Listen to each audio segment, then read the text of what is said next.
Hello everyone, welcome to a new video. This is a bit of a new one for me, but considering this is a pretty big illustration, which I don't usually do, I figured it might be more interesting for me to actually talk about what's going on and about the characters and such, because that is the focus of the drawing after all. Right now you're watching me put down the flats in the background, which is not the most interesting part of a drawing, so I'm kind of just talking over it. I do apologize for not recording my sketching process for this video. I might do that in the future actually, if people would be interested in seeing that, but for this one especially, there was a lot of puzzling going on, a lot of references to be pulled up all the time because I haven't drawn most of these characters yet.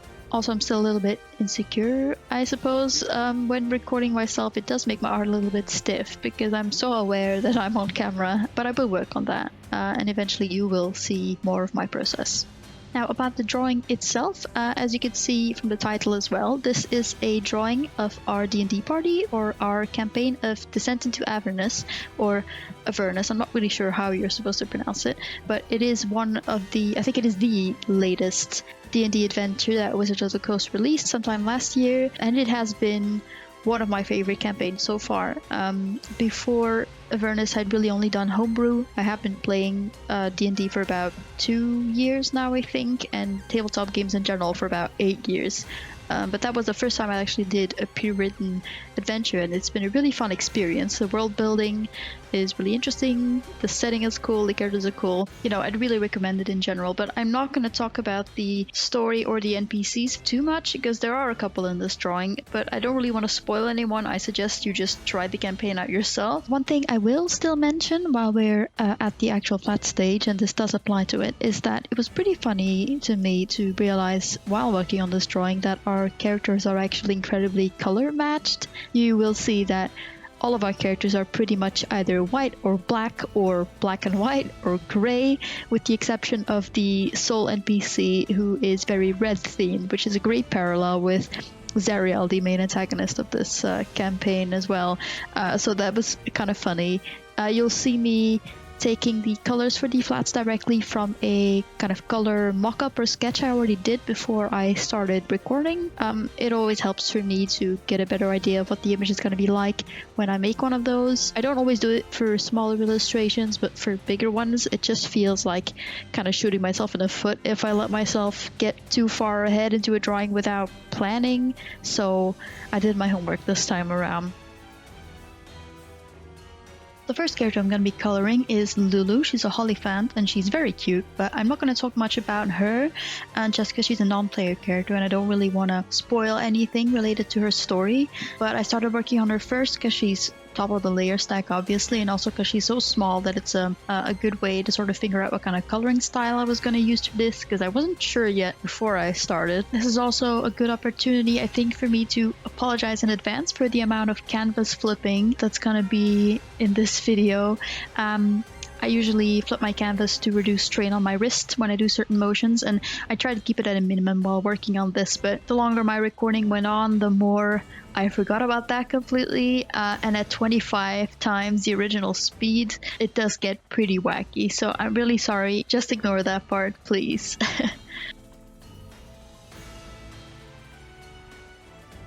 The first actual player character that I'm going to be drawing is Denise. She's the character at the very bottom here that you see me drawing or coloring right now. Denise is this great character. I really like her. She's played by my best friend, who is usually a DM for me and my friends, but this time he is one of the players, and it's been really nice getting to play alongside him. Denise is a Hexblade warlock. She actually has a custom patron, an Erinius, which is really interesting actually, considering the campaign we're in. The Erinius was the original owner of the spear that she's wielding here. Denise was a town guard before she became a part of this group, and before she became a part of the adventure in general, meaning she had this really comfortable family life, this real normal job, a very wholesome background in general, which makes it a lot more interesting to see her kind of descend into Avernus, not just literally, but also like as a character, which is a very interesting progression. Personality-wise, Denise is very much this competent, positive, uplifting, responsible character.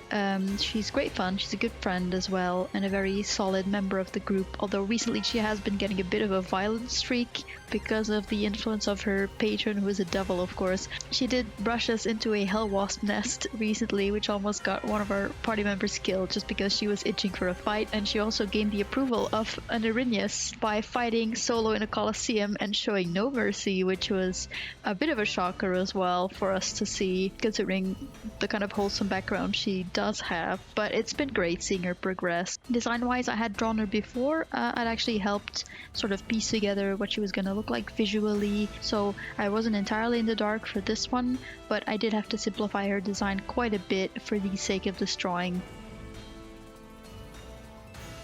Next up we have Varden, who is the black dragonborn barbarian of the group. He's also a paladin, although that's more of a recent development.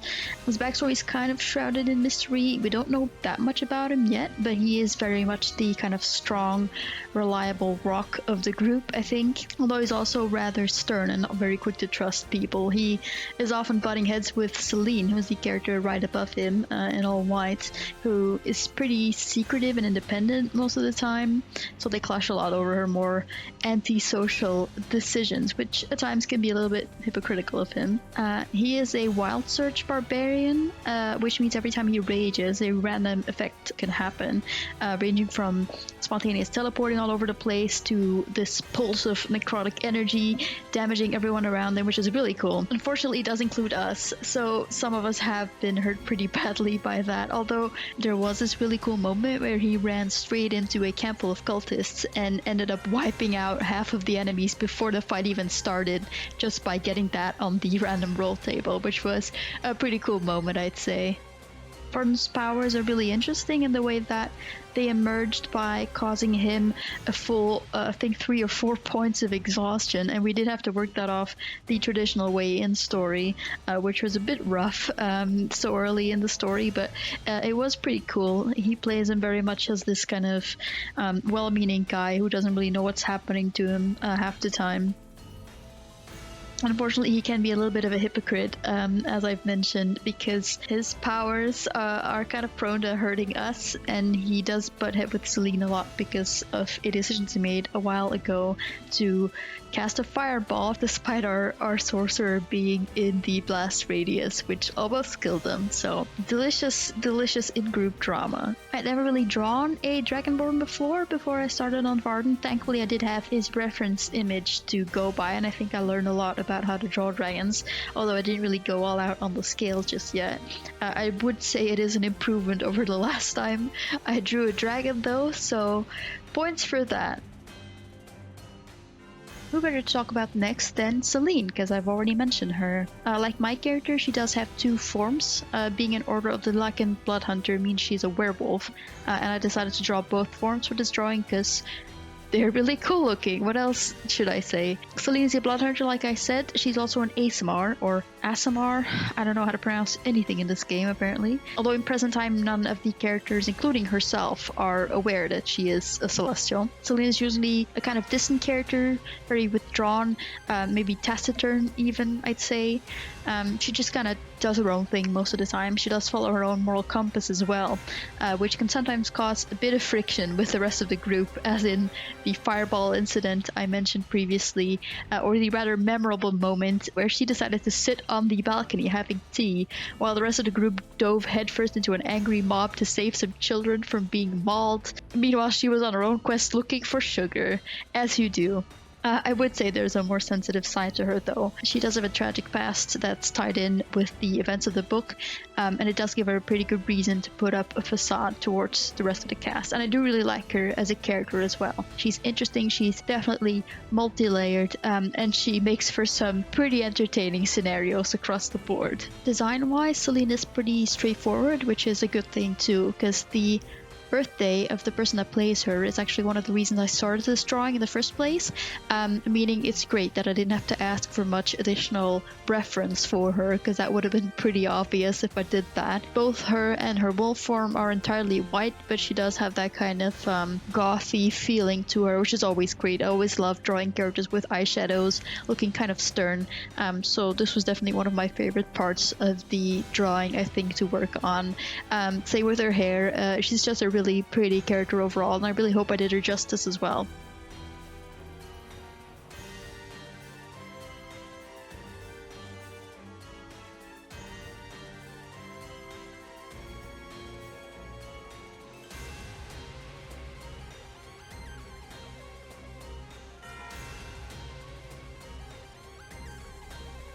Next up is Lulu, who is another very cool character, if a bit of an enigma at this point. The person playing her tends to be a little quiet, which is totally fine in role-playing, but it does mean much of her story is still kind of unknown to us at this point, besides the fact that she's clearly very devoted. She is a shadow sorcerer, obviously, and also a Shadar-kai, a servant of the Raven Queen, as you maybe could have guessed by the design of the Hound of Ill Omen next to her. That's the shadowy figure. You may have noticed in my sketch that I did draw it as a wolf initially. That's before I remembered that she does have this crazy unique design for her little ally, who she did learn to summon only recently. I really didn't mind having to redraw him because he looks really cool right now. Lulu is the primary caster of the group, being a sorcerer, and along with Shamsiel, my character, the one above her. She's also the one that usually drives our war machine that we use in this campaign, as she doesn't need much sleep, of course, being an elf, so we can drive through the night on most adventuring days. Laura is kind of a good listener. She's proven herself to be very reliable and trustworthy, definitely, and she does stick her neck out for the group quite often in a fight, even if she tends to keep more to the background in more social scenarios. Design-wise, I really had fun with her, but I did try to keep things more simple, of course. Noting, again, it's a pretty funny coincidence that she's mostly grey design-wise, being a bit of a calm and ideologically neutral character, I'd say, compared to Varden and Selene, who are kind of outspoken and explosive, and have the most clashing colors of the whole group.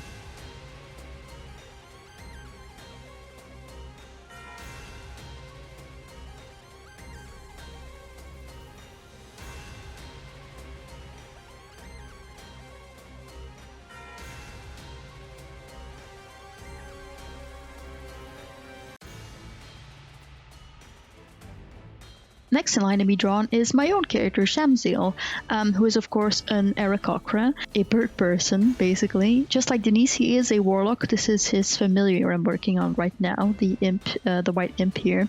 Although he's not a hexblade, but a caster. He's the primary healer of the group because he has a celestial as a patron, which is starting to play into the events of the story a little bit at this point too. The character I'm drawing right now is Larsa, his imp, who is an albino, so she's kind of the brunt of the litter, or at least she was before she was put into his employ by his patron. Although, you know, she's kind of more like his daughter at this point, and they do interact that way. He never really sends her out into danger, as she's mostly like a scout for him, and he does want to keep her safe, although she does keep some potion of fire breath on her at all times, which have been used to great effect quite recently, actually. Shamsiel, or Shams, is probably one of my favorite characters I've played in D&D. He's in his early 20s, which chronologically makes him one of the younger characters in the group, if not the youngest by a pretty significant margin, actually. But of course, being an Aarakocra and aging like milk, that means he's more like in his mid-60s, I think, in human years. And he does really act that way. He tends to be this kind of protective, grounded, kind of down-to-earth, even paternal character, I'd say. Used to be a spy for the Harper faction, which is a faction from the books, but things went kind of wrong, I'd say, and he had a career switch, so now is very much this ex-cop on a final mission for his mysterious celestial patron, so he finally gets to retire to heaven, as opposed to just going right back to hell once he kicks the bucket, which, you know, now that he's gotten to scope the place out a little bit, he is definitely not feeling that one anymore. Design-wise, I have, of course, like the others, simplified him quite a bit. Even then, he's still a design that I really like a lot still.